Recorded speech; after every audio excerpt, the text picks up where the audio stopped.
Hello friends, welcome to my channel CM cooking blogs. ఈరోజు recipe వచ్చేసరికి potato fry అండి. నేను 4 పొటాటోస్ తీసుకున్నాను. ఇలా పీలర్తో పీల్ చేసుకోవాలి పొట్టంతా. సో వాష్ చేసుకున్నాను 3 పొటాటోస్ని. వాష్ చేసిన తర్వాత నేను ఆనియన్స్ ఒక 2 తీసుకున్నాను. ఎప్పుడైతే ఆనియన్స్ని వెంటనే కట్ చేయకూడదు, ఎందుకు అంటే దానిలో ఉన్న పవర్ అనేది మనకు వచ్చి కళ్ళలోంచి నీళ్ళు వస్తూ ఉంటాయి. అలా రాకుండా ఉండాలి అంటే కట్ చేసిన ఆనియన్స్ని వాటర్లో 5 మినిట్స్ సోక్ చేసి ఉంచితే ఆ పవర్ అనేది మనకు కంటికి తగలదు.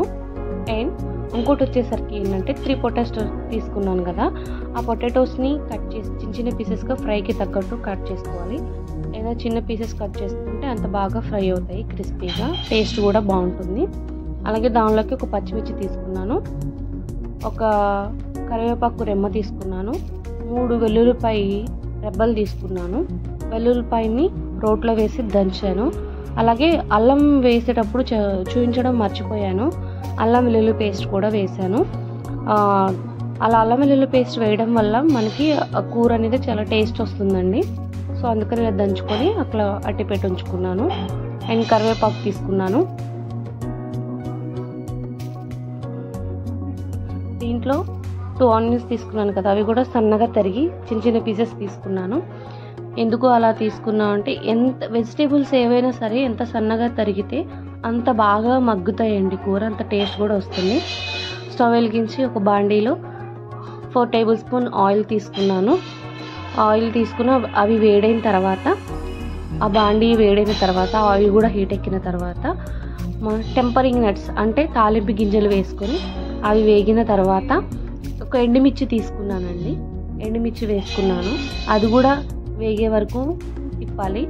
తర్వాత కరివేపాకు తీసుకున్నాను, తర్వాత జింజర్ గార్లిక్ పేస్ట్ తీసుకున్నాను. అవి కలుపుతూ ఉండాలి, కొంచెం ఫ్రై అవ్వాలి పచ్చివాసన పోయేంత వరకు.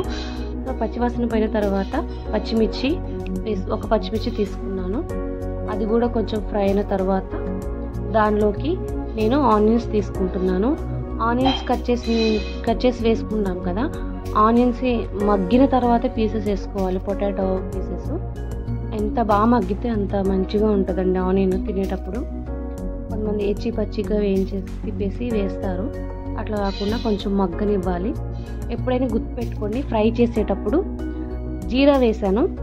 ఎప్పుడైనా గుర్తుపెట్టుకొని ఫ్రై చేసేటప్పుడు ఎప్పుడు కూడా మూత పెట్టి ఉంచుకోకూడదు. ముక్కలు అనేవి ఏగవు, మెత్తగా ఉంటాయి.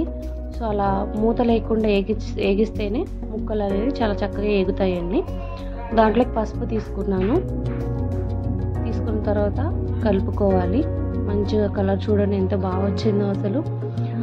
వెంటనే తర్వాత పొటాటో పీసెస్ తీసుకున్నాను. ఆ పొటాటోస్ కూడా వేసిన తర్వాత అంతా కలిసేలాగా కలుపుకోవాలి. ఇది చాలామందికి తెలుసండి, కాకపోతే నా స్టైల్లో పొటాటో కర్రీ ఎట్లా ఉంటుంది అనేది మీకు చూపిస్తున్నాను.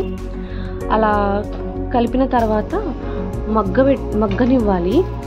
మగ్గనిచ్చిన తర్వాత ఒక స్పూన్ సాల్ట్ తీసుకున్నాను,